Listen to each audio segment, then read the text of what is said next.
കഴിഞ്ഞ ദിവസം നമ്മൾ പഠിക്കുകയുണ്ടായി വെളിപ്പാട് പുസ്തകം 1 മുതൽ 3 വരെയുള്ള അധ്യായങ്ങളിൽ ബോഡി ഓഫ് ക്രൈസ്റ്റ് എന്ന church, the body of Christ വെളിപ്പാട് പുസ്തകത്തിൽ നാം കാണുന്നില്ല എന്ന് നമ്മൾ മനസ്സിലാക്കിയുണ്ടായി.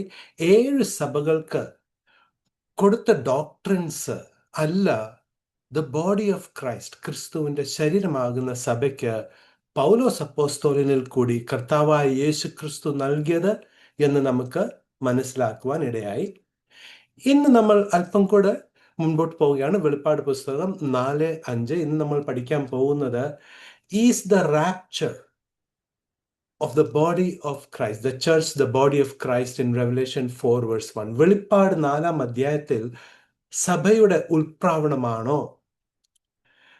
4 ജീവികൾ എന്തിനെയാണ് അവർ പ്രതിനിധീകരിക്കുന്നത്? 24 മൂപ്പന്മാര് അവരാരാണ്? അവരെന്തിനെയാണ് റെപ്രസെന്റ് ചെയ്യുന്നത്?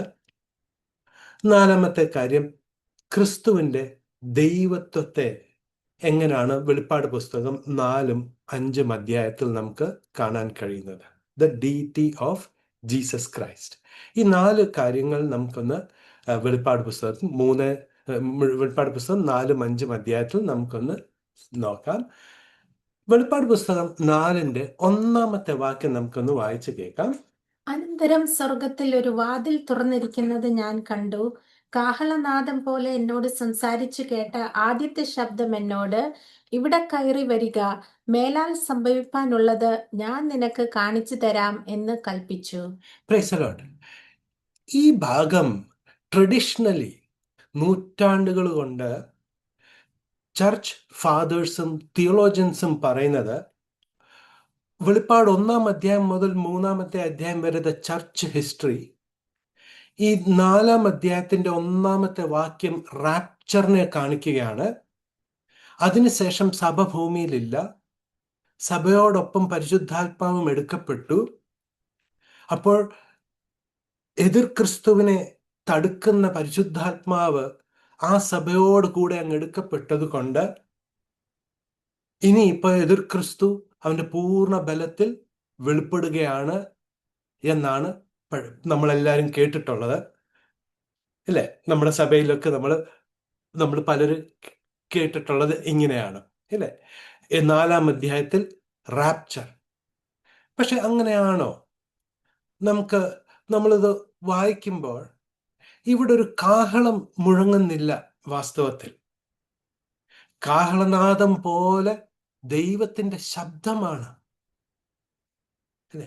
യോഹന്നാനോട് പറയുക, ഇവിടെ കയറി വരുവീൻ എന്ന് പറയുന്ന ആ ശബ്ദം കാഹളനാദം പോലെയാണ് എന്നാണ് അവിടെ പറഞ്ഞത്. ഇവിടെ കാഹളം ധ്വനിക്കുന്നേ ഇല്ല. ഇവിടെ ആരും മരിച്ചവർ ഇവിടെ ഉയർക്കുന്നതായിട്ട്, ക്രിസ്തുവിൽ മരിച്ചവർ ഈ ഭാഗത്ത് ഉയർക്കുന്നതായിട്ട് ഇവിടെ കാണിക്കുന്നില്ല. കർത്താവ് മേഘങ്ങളിലേക്ക് ഇറങ്ങി വരുന്നതുമായിട്ട്, മധ്യാകാശത്തിലേക്ക് വരുന്നതായിട്ടും ഇവിടെ പറയുന്നില്ല. ചർച്ച് ഫാദേഴ്സ് ഈ കാഹളനാദത്തെ കുറിച്ച് നമുക്ക് വെളിപ്പാട് പുസ്തകം 1-ാം അധ്യായം 10-ഉം 11-ഉം നമുക്കൊന്ന് വായിക്കാം. കർത്തൃ ദിവസത്തിൽ ഞാൻ ആത്മവിവശനായി, നീ കാണുന്നത് ഒരു പുസ്തകത്തിൽ എഴുതി എഫസോസ്, സ്മുർണ, പെർഗമോസ്, തുയതൈര, സർദീസ്, ഫിലദൽഫിയ, ലാവോദിക്യ എന്ന 7 സഭകൾക്കും അയക്കുക എന്നിങ്ങനെ കാഹളത്തിനൊത്ത ഒരു മഹാനാദം എന്റെ പുറകിൽ കേട്ടു. ഇംഗ്ലീഷ് ബൈബിൾ KJV-യിൽ അത് എഴുതിയിരിക്കുന്നത്, I was in the spirit on the Lord's day and heard behind me a great voice as of a trumpet, saying, I am Alpha and Omega, the first and the last. ഇവിടെ നോക്കണം, as of A trumpet. കാഹളം അവിടെ ധ്വനിക്കുന്നില്ല, കാഹളനാദം പോലെ ദൈവത്തിന്റെ ക്രിസ്തുവിന്റെ ശബ്ദം മുഴങ്ങുകയാണ്, അല്ലെ? അത് തന്നെയാണ് വെളിപ്പാട് 4-ന്റെ 1-ലും നാം കേൾക്കുന്നത്. ക്രിസ്തുവിന്റെ ശബ്ദമാണ് ഇവിടെ കയറി വരുവീൻ എന്ന് പറയുമ്പോൾ യോഹന്നാൻ മാത്രമാണ് ആത്മാവിൽ സ്വർഗമണ്ഡലങ്ങളിലേക്ക് കടന്നു പോകുന്നത്. അപ്പൊ നമ്മൾ നോക്കണം, യോഹന്നാൻ ആത്മവിഷൻ ഈ സ്വർഗത്തിലേക്ക് എടുക്കപ്പെടുന്നതിന് മുൻപേ പൗലോസ് അപ്പോസ്തലൻ AD 42-44 കൊരിന്ത്യർക്ക് ലേഖനം എഴുതുമ്പോൾ പൗലോസ് ആണ് മൂന്നാം സ്വർഗത്തോളം എടുക്കപ്പെടുന്നത്, അല്ലെ? മൂന്നാം സ്വർഗത്തോളം എടുക്കപ്പെടുകയാണ്. Praise the Lord. അതൊരു ഇമ്പോർട്ടൻ്റ് ആയ ഒരു കാര്യമാണ് നമ്മൾ മനസ്സിലാക്കേണ്ടത്. അപ്പോൾ ഇവിടെ വാസ്തവത്തിൽ ഒരു റാപ്ചർ അല്ല നടക്കുന്നത്, മറിച്ച് കർത്താവായ യേശുക്രിസ്തു യോഹന്നാനെ മറ്റൊരു മേഖലയിലേക്ക് എടുത്ത് കാണിക്കുകയാണ്, ആത്മാവിൽ കാണിക്കുകയാണ്.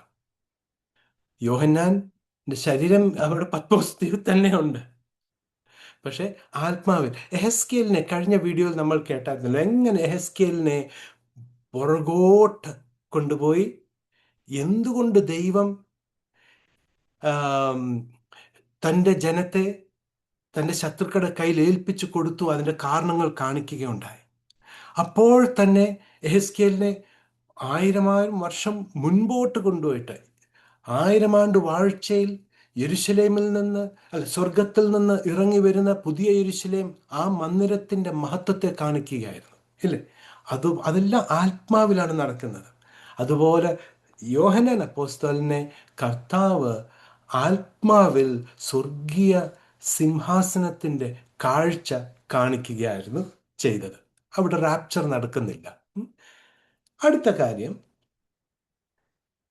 praise the Lord.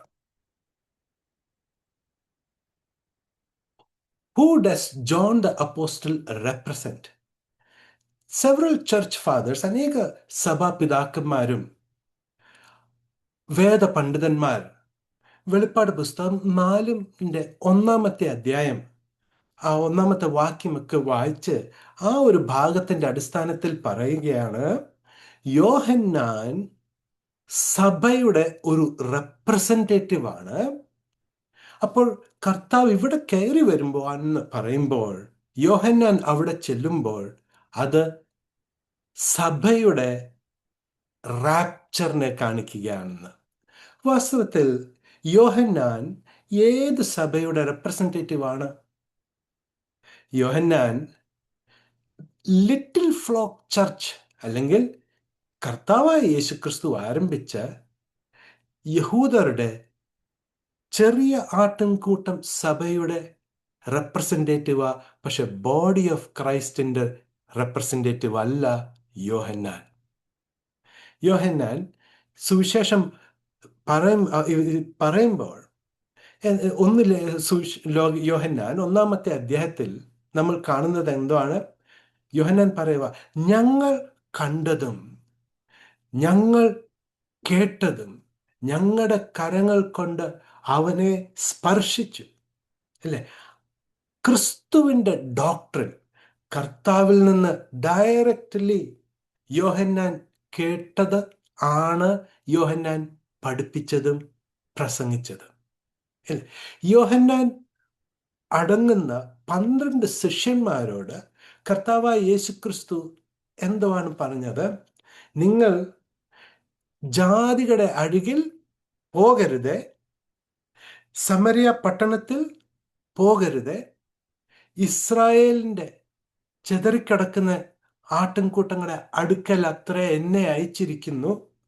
അപ്പോൾ അതുപോലെ പിതാവ് എന്നെ അയച്ചതുപോലെ ഞാൻ നിങ്ങളെ അയക്കുന്നു എന്ന് പറഞ്ഞ് അയക്കുമ്പോൾ, യഹൂദർ, ഈ 12 അപ്പോസ്തലന്മാർ ജെന്റൈൽസ്, അന്യജാതിക്കാരുടെ ഇടയിൽ പോകുന്നില്ല സുവിശേഷവുമായിട്ട്. അപ്പോസ്തല പ്രവൃത്തി 10-ാം അധ്യായത്തിൽ പോലും ആ ഒരു കാലഘട്ടത്തിൽ വരെയും പത്രോസ് അപ്പോസ്തലൻ കൊർന്നല്യോസിനോട് പറയുന്നത് എന്താണ്? നിനക്കറിയാമല്ലോ, നിയമത്തിന് വിരുദ്ധമാണ് ഒരു യഹൂദൻ ഒരു അന്യജാതിക്കാരനോട് സമ്പർക്കം പുലർത്തുന്നത്. അപ്പോൾ അങ്ങനാണെങ്കിൽ അപ്പോസ്തലൻ John the apostle, body of Christ, അതായത് ജാതികളും യഹൂദരും എന്ന ഭേദം ഇല്ലാത്ത ഒരു സഭയുടെ റെപ്രസെന്റേറ്റീവ് ആകാൻ സാധ്യതയുണ്ടോ? ഇല്ല. വെളിപ്പാട് പുസ്തകം 1-ാം അധ്യായം 9-ാമത്തെ വാക്യം നമുക്കൊന്ന് വായിക്കാം.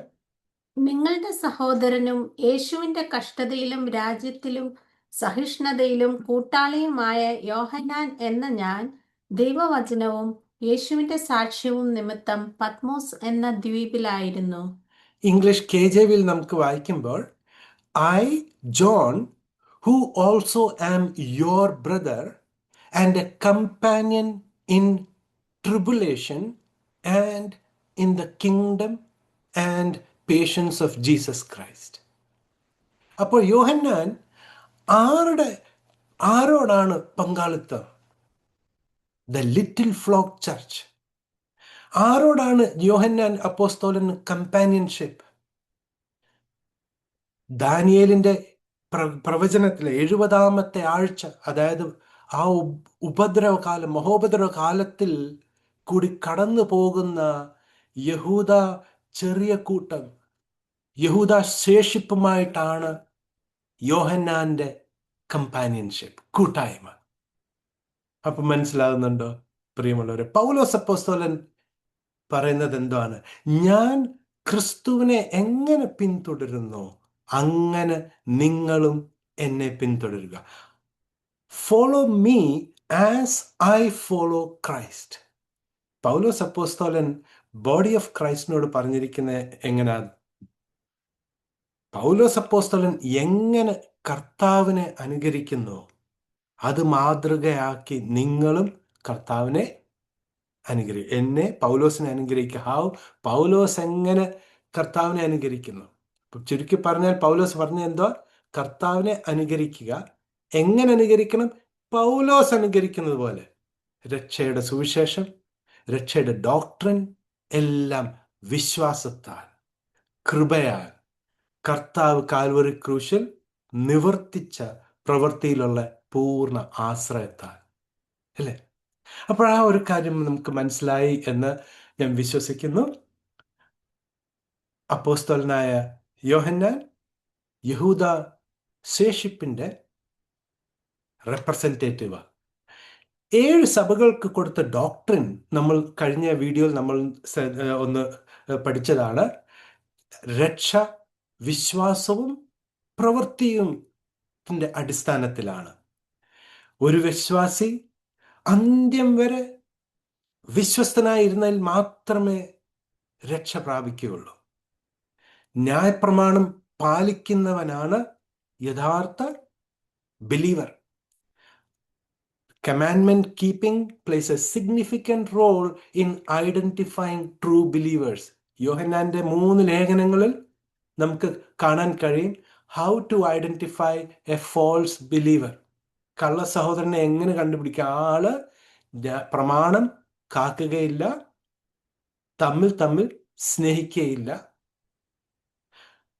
4-ാമത്തെ കാര്യം എന്താണ് നമ്മൾ പഠിച്ചത്? വെളിപ്പാട് പുസ്തകത്തിൽ വിശ്വാസികൾ അവര് മരണത്തിലേക്കുള്ള പാപം ചെയ്താൽ അവരുടെ പേരെന്ത് ചെയ്യും? ജീവന്റെ പുസ്തകത്തിൽ നിന്ന് മായ്ച്ചു കളയും. അങ്ങനൊന്നും ബോഡി ഓഫ് ക്രൈസ്റ്റിന് പൗലോസ് പറയുന്നില്ല, അല്ലേ? ഏതാണ് യോഹന്നാൻ അപ്പോസ്തലൻ പറഞ്ഞ മരണത്തിലേക്കുള്ള പാപം? സാത്താന്റെ മുദ്ര എടുക്കുന്നതാണ്, എതിർ ക്രിസ്തുവിന്റെ മുദ്ര എടുക്കുന്നത്. ആദ്യ നാളിൽ, പെന്തക്കോസ് നാളിൽ ചെയ്തതുപോലെ തന്നെ വിശ്വാസികൾ അവരുടെ സ്ഥലങ്ങളും വസ്തുക്കളും ഒക്കെ വിറ്റ് കാശുക്ക് അപ്പോസ്തലന്മാരുടെ കാൽക്കൽ വെച്ചിട്ടൊരു കമ്മ്യൂണിറ്റി ലിവിങ് പോലെ ആയിരിക്കും റാപ്ചറിന് ശേഷമുള്ള കാലഘട്ടം, പ്രത്യേകിച്ച് ഈ 70-ാമത്തെ ആഴ്ച. Salvation is in the future. 7 സഭകളെ കുറിച്ച് നമ്മൾ പഠിക്കുമ്പോൾ അവരുടെ രക്ഷ വരാൻ പോകുന്നതേ ഉള്ളൂ. കർത്താവായ യേശു ക്രിസ്തു ഒലിവ് മലയിൽ വരുമ്പോഴാണ് അവരുടെ രക്ഷ അവർക്ക് ലഭിക്കുന്നത്. അപ്പോൾ ഈ 7 സഭകൾക്ക് കൊടുത്ത ഡോക്ട്രിൻസ് അല്ല ബോഡി ഓഫ് ക്രൈസ്റ്റിന് പൗലോസ് നൽകിയത്. അപ്പൊ നമുക്ക് മനസ്സിലാക്കാൻ കഴിയും, ഈ സഭയുടെയാണ് റെപ്രസെന്റേറ്റീവ് ആര്? യോഹന്നാൻ അപ്പോസ്തലൻ. അപ്പോൾ റെവലേഷൻ, വെളിപ്പാട് പുസ്തകം 4:1, അവിടെ റാപ്ചർ ആണോ? ഇല്ല. It is not the rapture. യോഹന്നാൻ അപ്പോസ്തലൻ ആത്മാവിൽ സ്വർഗസ്ഥലങ്ങളിൽ എടുക്കപ്പെടുന്നതേ ഉള്ളൂ. ഈ 70-ാമത്തെ ആഴ്ച, ദാനിയേൽ പ്രവചനത്തിൽ 70-ാമത്തെ ആഴ്ച യഹൂദരുടെ ശുദ്ധീകരണത്തിന്റെ കാലഘട്ടമാണ്, ഇല്ലേ? നമുക്ക് സക്കറിയ പ്രവചനം 13:9 നമുക്കൊന്ന് വായിക്കാം. 3-ൽ ഒരംശം ഞാൻ തീയിൽ കൂടി കടത്തി വെള്ളി ഊതിക്കഴിക്കുന്നത് പോലെ അവരെ ഊതിക്കഴിക്കും. പൊന്നി ശോധന കഴിക്കുന്നത് പോലെ അവരെ ശോധന കഴിക്കും. അവർ എൻ്റെ നാമത്തെ വിളിച്ചപേക്ഷിക്കുകയും ഞാൻ അവർക്ക് ഉത്തരം അരുളുകയും ചെയ്യും. അവർ എൻ്റെ ജനം എന്ന് ഞാൻ പറയും, യഹോവ എൻ്റെ ദൈവം എന്ന് അവരും പറയും. Praise the Lord. അപ്പോൾ ഈ വിശ്വാസികൾ ഈ മഹോപദ്രവത്തിൽ കൂടി കടന്നു പോകുമ്പോൾ അവരുടെ ശുദ്ധീകരണം നടന്നുകൊണ്ടിരിക്കുകയാണ്. അഥവാ ഈ മഹോപദ്രവകാലം ആരംഭിക്കുന്നതിന് മുന്നേ അവരെ റാപ്ചർ ചെയ്താൽ അവരുടെ ശുദ്ധീകരണം നടക്കുമോ? ഇല്ല. അപ്പോൾ ഈ 7 സഭകളും, ലിറ്റിൽ ഫ്ലോക്ക് ചർച്ച്സ്, ജൂയിഷ് റെമനന്റ്, ഇവരെല്ലാവരും 4-ാം അധ്യായത്തിൽ എടുക്കപ്പെടുന്നില്ല. അവർ ഈ ഭൂമിയിൽ തന്നെ ഉണ്ട്. നമ്മൾ വെളിപ്പാട് പുസ്തകം 22:16, 17 നമുക്കൊന്ന് വായിച്ചു നോക്കാം. യേശു എന്ന ഞാൻ സഭകൾക്കു വേണ്ടി നിങ്ങളോട് ഇത് സാക്ഷീകരിപ്പാൻ എൻ്റെ ദൂതനെ അയച്ചു. ഞാൻ ദാവീദിന്റെ വേരും വംശവും ശുഭ്രമായ ഉദയനക്ഷത്രവുമാകുന്നു. വരിക എന്ന് ആത്മാവും മണവാട്ടിയും പറയുന്നു. കേൾക്കുന്നവനും വരിക എന്ന് പറയട്ടെ. ദാഹിക്കുന്നവൻ വരട്ടെ, ഇച്ഛിക്കുന്നവൻ ജീവജലം സൗജന്യമായി വാങ്ങട്ടെ. Price the Lord. അപ്പോൾ വെളിപ്പാട് പുസ്തകം 2ഉം 3ഉം അധ്യായത്തിൽ കണ്ട് ക്രിസ്തുവിന്റെ മണവാട്ടിയാകുന്ന സഭ വെളിപ്പാട് പുസ്തകം 22-ലും ഉണ്ട്, ഈ ഭൂമിയിൽ തന്നെ ഉണ്ട്, അല്ലേ? എന്നിട്ട് പറയുന്നത് എന്തോ 17-ാമത്തെ വാക്യത്തിൽ വരിക എന്ന് ആരുണ്ട്? ആത്മാവും മണവാട്ടിയും പറയുക. അപ്പൊ പരിശുദ്ധാത്മാവ് സഭയോട് കൂടെ എടുക്കപ്പെട്ടോ വെളിപ്പാട് 4-ൽ? ഇല്ല.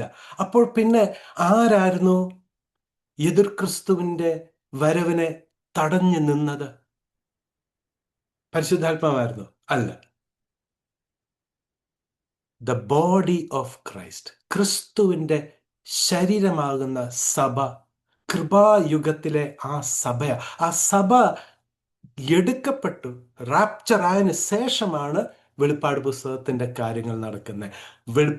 ബോഡി ഓഫ് ക്രൈസ്റ്റ്, പൗലോസ് അപ്പോസ്തലൻ മുഖാന്തരം കർത്താവ് നൽകിയ 13 ലേഖനങ്ങളിൽ കാണുന്ന ആ സഭയല്ല വെളിപ്പാട് പുസ്തകത്തിൽ കാണുന്ന സഭകൾ. ആ കാര്യം വളരെ വ്യക്തമാണ്. കണ്ടില്ലേ? മണവാട്ടി ഈ ഭൂമിയിൽ തന്നെയുണ്ട്. മണവാട്ടിയും പരിശുദ്ധാത്മാവും പറയുന്നത് എന്തുവാ? വരിക എന്നാണ്. മണവാളൻ എവിടെ? സ്വർഗത്തിലാണ്. ഭൂമിയിൽ നിന്ന് മണവാട്ടി പരിശുദ്ധാത്മാവും പറയുക, കം, വരിക. Price the Lord.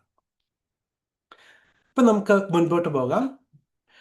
The sound of trumpet നമ്മൾ കണ്ടു. വെളിപ്പാട് പുസ്തകം 4-ാം അധ്യായത്തിൽ യഥാർത്ഥമായ കാഹളം അവിടെ നമ്മൾ കാണുന്നില്ല.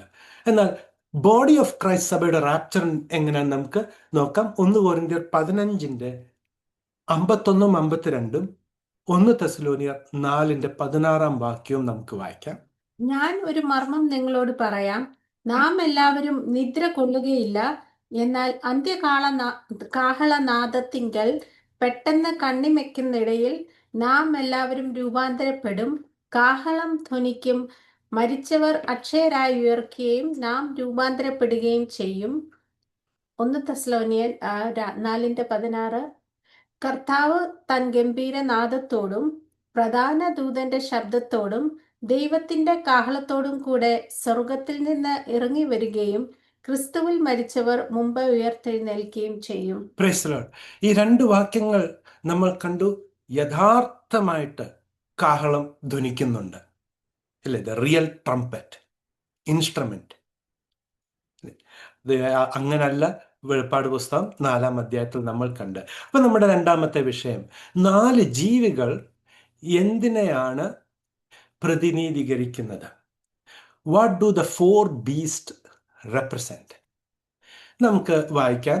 വെളിപ്പാട് പുസ്തകം 4 അതിന്റെ 6, 7, 8 വാക്യം നമുക്കൊന്ന് വായിക്കാം. സിംഹാസനത്തിന്റെ മുമ്പിൽ പളുങ്കിനൊത്ത കണ്ണാടിക്കടൽ, സിംഹാസനത്തിന്റെ നടുവിലും സിംഹാസനത്തിന്റെ ചുറ്റിലും 4 ജീവികൾ, അവയ്ക്ക് മുൻപുറവും പിൻപുറവും കണ്ണ് നിറഞ്ഞിരിക്കുന്നു.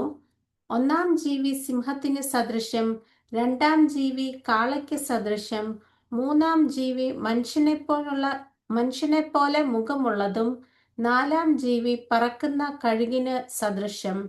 4 ജീവികളും ഓരോന്നിന് 6 ചിറകുള്ളതായി ചുറ്റിലും അകത്തും കണ്ണ് നിറഞ്ഞിരിക്കുന്നു. ഇരിക്കുന്നവനും ഇരുന്നവനും വരുന്നവനുമായി സർവശക്തിയുള്ള കർത്താവായ ദൈവം പരിശുദ്ധൻ, പരിശുദ്ധൻ, പരിശുദ്ധൻ എന്ന് അവർ രാപ്പകൽ വിശ്രമം കൂടാതെ പറഞ്ഞുകൊണ്ടിരിക്കുന്നു. Price the Lord. വെളിപ്പാട് പുസ്തകം 4-ാം അധ്യായത്തിലാണ് നമ്മൾ കാണുന്നത്. ഇതുപോലെ ഒരു ദർശനം എഹെസ്കേൽ കാണുന്നുണ്ട്. എഹെസ്കേൽ 1-ന്റെ 10-ാമത്തെ വാക്യത്തിലും കാണുന്നുണ്ട്. യെശയ്യ ഇതുപോലൊരു ദർശനം കാണുന്നുണ്ട്.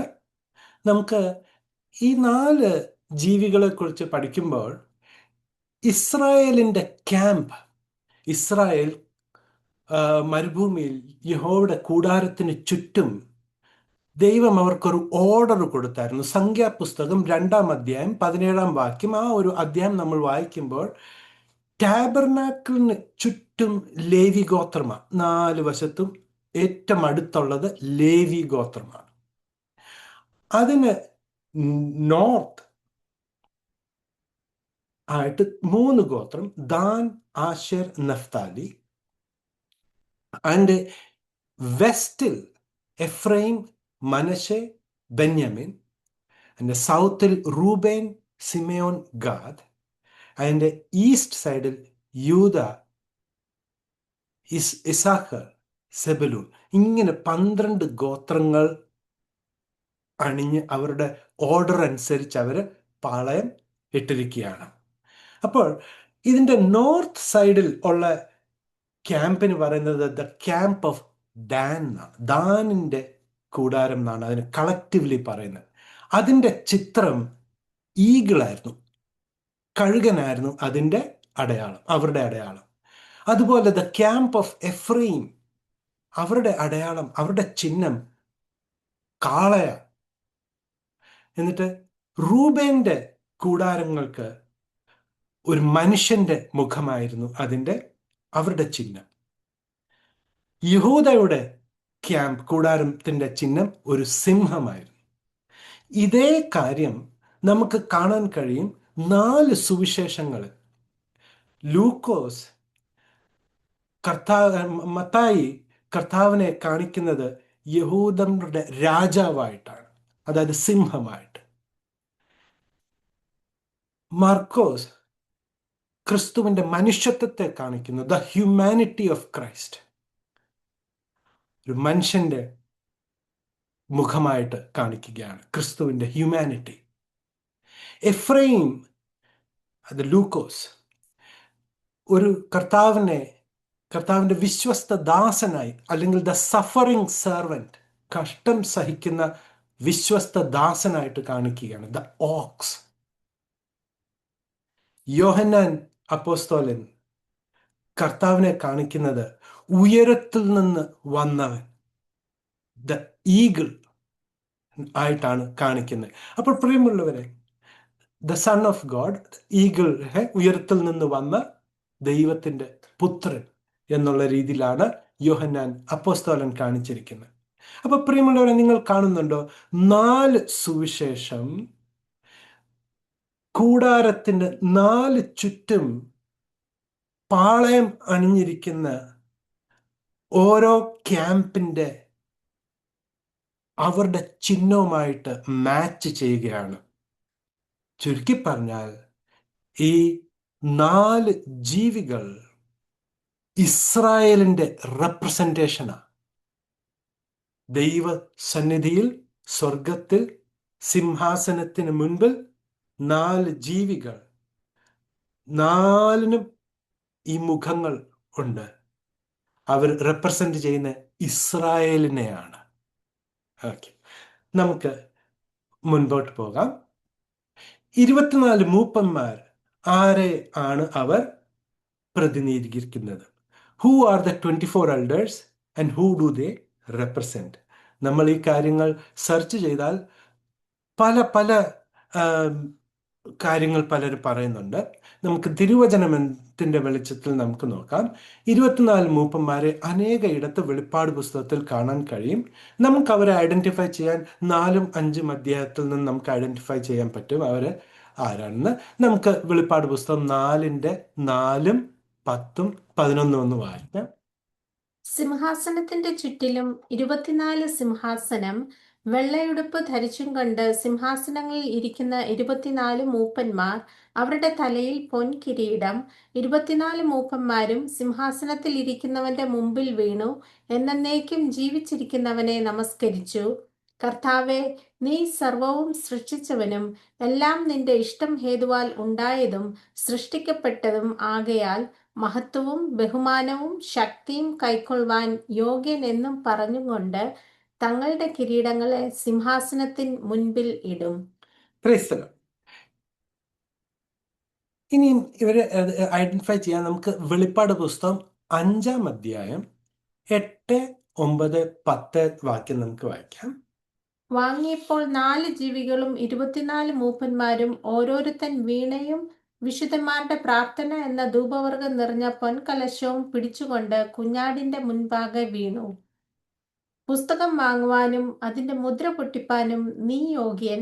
നീ അറുക്കപ്പെട്ട് നിന്റെ രക്തം കൊണ്ട് സർവ്വഗോത്രത്തിലും ഭാഷയിലും വംശത്തിലും ജാതിയിലും നിന്നുള്ളവരെ ദൈവത്തിനായി വിലയ്ക്ക് വാങ്ങി. ഞങ്ങളുടെ ദൈവത്തിന് അവരെ രാജ്യവും പുരോഹിതന്മാരും ആക്കി വെച്ചു. അവർ ഭൂമിയിൽ വാഴുന്നു എന്നൊരു പുതിയ പാട്ട് അവർ പാടുന്നു. Praise the Lord. ഈ വാക്യം വളരെ ഇമ്പോർട്ടൻ്റ് ആണ്. ഞാനത് ഇംഗ്ലീഷിൽ വായിച്ച് കേൾപ്പിക്കാം. And when he had taken, ഇത് കുഞ്ഞാട് പിതാവിൻ്റെ കരങ്ങളിൽ നിന്ന് ആ മുദ്ര വെച്ച ചുരുൾ വാങ്ങുകയാണ്. ആ ചുരുൾ വാങ്ങിച്ച് അതിൻ്റെ മുദ്രകൾ പൊട്ടിക്കുവാൻ വേണ്ടി സ്വർഗത്തിലും ഭൂമിക്ക് താഴെയും ആരും തന്നെ ഇല്ലാതിരുന്നപ്പോൾ യോഹന്നാൻ വളരെ വിഷമിച്ചപ്പോൾ ഈ 24 മൂപ്പന്മാരിൽ ഒരാൾ വന്നിട്ട് യോഹന്നാനെ ആശ്വസിപ്പിച്ച് പറയുകയാണ്, ദൈവത്തിൻ്റെ കുഞ്ഞാട് യോഗ്യൻ പുസ്തകം വാങ്ങുവാനും അതിൻ്റെ മുദ്രകൾ തുറക്കുവാൻ യോഗ്യൻ എന്ന് പറയുന്ന ആ ഒരു ഭാഗമാണ്. And when he had taken the book, the 4 beasts and 24 elders fell down before the Lamb, having every one of them harps and golden veils full of odors, which are the prayers of saints. And they sung a new song, saying, Thou art worthy to take the book and to open the seals thereof, for thou wast slain, and thou hast redeemed us to God by thy blood out of every kindred, tongue, and people and nation, and thou hast made us unto our God kings and priests, and we shall reign on the earth. ഈ us എന്നുള്ള വാക്ക് വളരെ important. മറ്റ് English ബൈബിളിൽ ഇല്ല. മലയാളം ബൈബിളിൽ അവരെ നീ വീണ്ടെടുത്തു എന്നാണ്. ഓൾമോസ്റ്റ് 5500ഓളം ഗ്രീക്ക് മാനുസ്ക്രിപ്റ്റ്സ് വെളിപ്പാട് പുസ്തകത്തിൻ്റെ ഉണ്ട്. അതിൽ 2 ഒഴിച്ച് ബാക്കി എല്ലാത്തിലും വെളിപ്പാട് പുസ്തകം 5ന്റെ 10ാമത്തെ വാക്യത്തിൽ ആൻഡ് ഹാസ് മെയ്ഡ് അസ് എന്നാണ് എഴുതിയിരിക്കുന്നത്, ദം എന്നല്ല. As unto our God kings and priests. അപ്പൊ ഈ 24 മൂപ്പന്മാര് നമ്മൾ കണ്ടു, 4 ജീവികൾ ഇസ്രായേലിനെയാണ് പ്രതിനിധീകരിക്കുന്നത്. 24 മൂപ്പന്മാര് പറയുക എല്ലാ ഗോത്രങ്ങളിൽ നിന്ന്. ഈ ഗോത്രം എന്ന് വരുമ്പോൾ ഓർക്കണം, അത് ഇസ്രായേലിന്റെ 12 ഗോത്രമാണ്. ഇവർ ദേശങ്ങളിൽ അന്യഭാഷ ആൾക്കാരുടെ ഇടയിൽ എല്ലാം ചിതറിപ്പോയതാണ് ഇസ്രായേൽ മക്കൾ. അവരുടെ ഇടയിൽ നിന്ന് നീ ഞങ്ങളെ നിന്റെ രക്തത്താൽ വീണ്ടെടുത്തു എന്നാണ് പറയുന്നത്. റിഡീംഡ് എന്ന് പറഞ്ഞാൽ വീണ്ടെടുക്കുകയാണ്, അല്ലേ? ദൂതന്മാർക്ക് രക്ഷയില്ലെന്ന് നമുക്കറിയാം. ദൂതന്മാർ, വീണുപോയ ദൂതന്മാർക്ക് വീണ്ടെടുപ്പില്ല. അപ്പോൾ ഈ 24 മൂപ്പന്മാര് അവരെ വീണ്ടെടുക്കണമെങ്കിൽ അവർ ആരായിരിക്കണം? മനുഷ്യരായിരിക്കണം, അല്ലേ? അവർ ഏഞ്ചൽസ് ആയിരുന്നെങ്കിൽ അവർക്ക് വീണ്ടെടുപ്പില്ല. അതാണ് ആ വേർഡ് അസിന്റെ ഇമ്പോർട്ടൻസ്. എന്നിട്ട് നമ്മൾ പഠിച്ചിട്ടുണ്ടല്ലോ കഴിഞ്ഞ ക്ലാസ്സുകളിലൊക്കെ, ആരെയാണ് കർത്താവ് വിശുദ്ധ പുരോഹിത വർഗമായി വേർതിരിച്ചത്, രാജാക്കന്മാരും പുരോഹിതരും ആക്കി മാറ്റിയത്? ഇസ്രായേലിനെയാണ്. പ്രിയമുള്ളവരെ, ഈ 12 ഈ 24 മൂപ്പന്മാര് 12 പഴയ നിയമത്തിലെ ഗോത്രപിതാക്കന്മാരും കർത്താവായ യേശു ക്രിസ്തുവിന്റെ 12 ശിഷ്യന്മാരുമാണ്. ദ ലിറ്റിൽ ഫ്ലോക്ക് ചർച്ചിന്റെ റെപ്രസെന്റേറ്റീവ്സ് ആയിട്ടാണ് 12 ശിഷ്യന്മാരും ഓൾഡ് ടെസ്റ്റ്മെന്റ് ഇന്റെ റെപ്രസെന്റേറ്റീവ് ആയിട്ടാണ് 12 ഗോത്രപിതാക്കന്മാരും. It is the representation of complete body of Israel, old testament and new testament. നമ്മൾ കഴിഞ്ഞ ക്ലാസ്സുകളിൽ പഠിക്കുകയുണ്ടായി, ന്യൂ ടെസ്റ്റ്മെന്റ് ബോഡി ഓഫ് ക്രൈസ്റ്റിനോടല്ല. പൗലോസ് പറയുന്നുണ്ട്, he has made me a minister of a new testament എന്ന് പറയുമ്പോൾ പൗലോസിന് കൊടുത്തതും ഒരു പുതിയ ടെസ്റ്റ്മെന്റ്, മുമ്പെങ്ങും ഒരു തലമുറയിലും ആർക്കും വെളിപ്പെടാഞ്ഞ ഒരു പുതിയ ഡോക്ട്രിനാണ് കർത്താവായ യേശു ക്രിസ്തു പൗലോസിന് വെളിപ്പെടുത്തി കൊടുത്തത്. പൗലോസ് അതിനെ ന്യൂ ടെസ്റ്റ്മെന്റ് എന്ന് പറയുമ്പോൾ ഒരു പുതിയ, മുമ്പില്ലാർന്ന ഒരു പുതിയ ഉപദേശം, ഡോക്ട്രിൻ എന്നുള്ളൊരു നിലയിലാണ് പൗലോസ് പറയുന്നത്.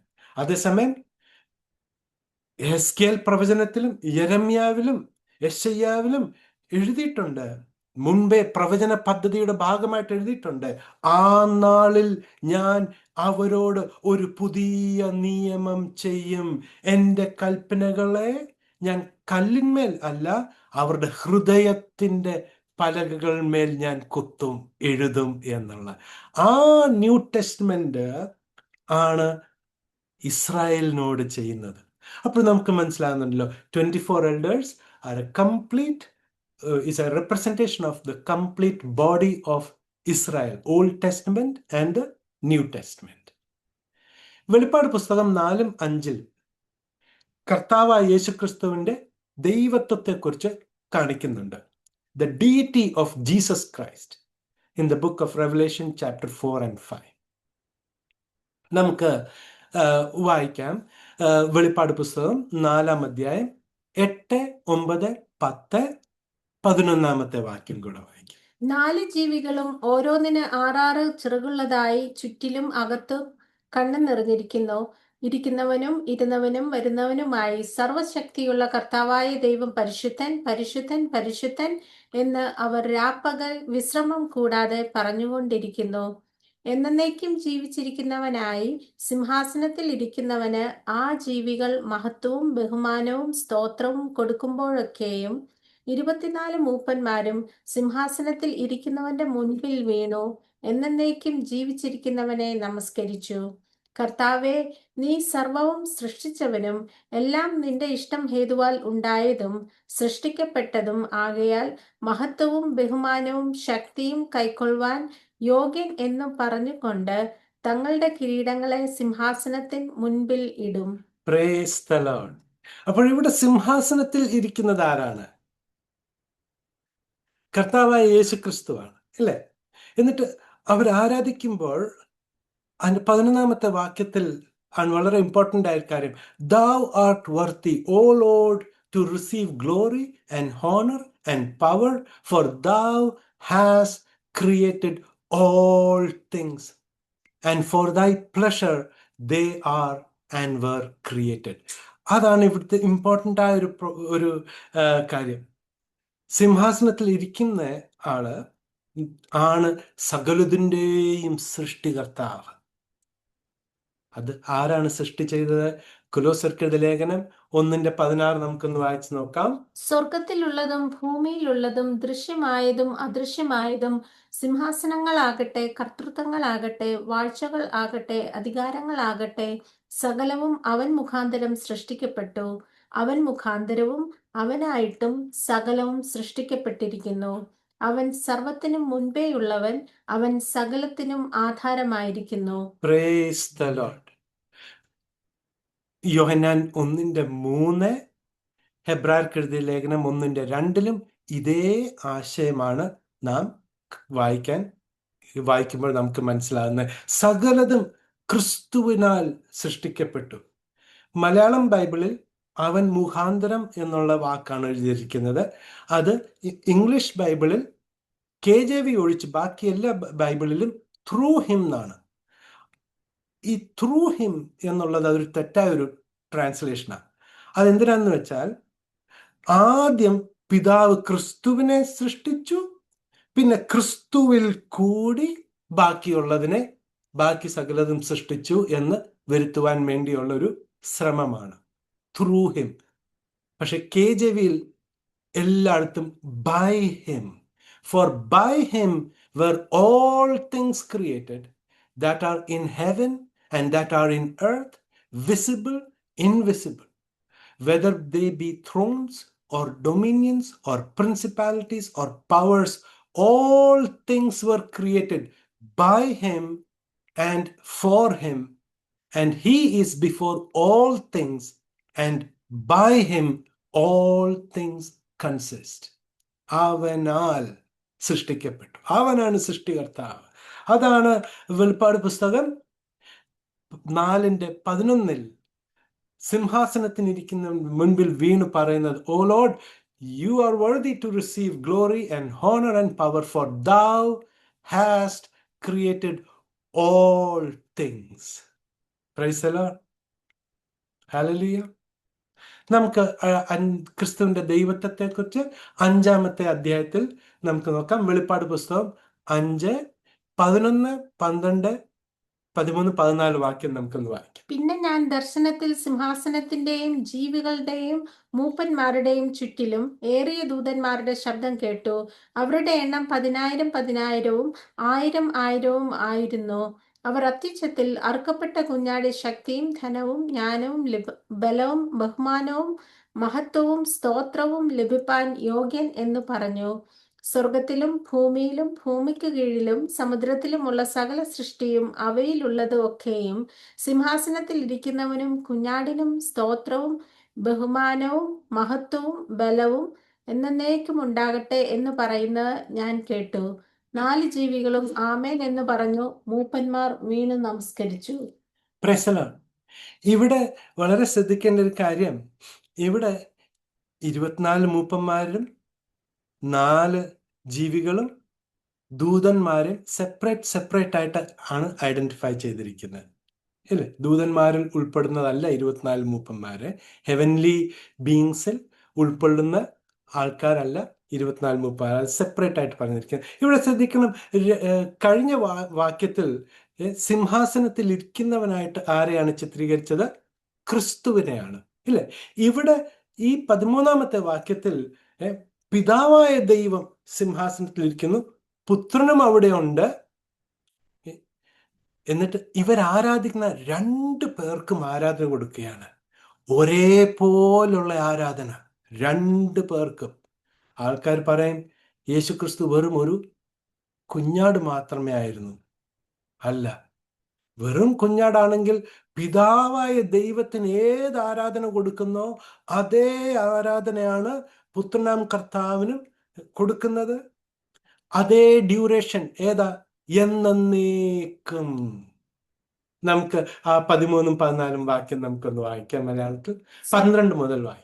അവർ അത്യുച്ചത്തിൽ അറുക്കപ്പെട്ട കുഞ്ഞാട് ശക്തിയും ധനവും ജ്ഞാനവും ബലവും ബഹുമാനവും മഹത്വവും സ്തോത്രവും ലഭിക്കാൻ യോഗ്യൻ എന്ന് പറഞ്ഞു.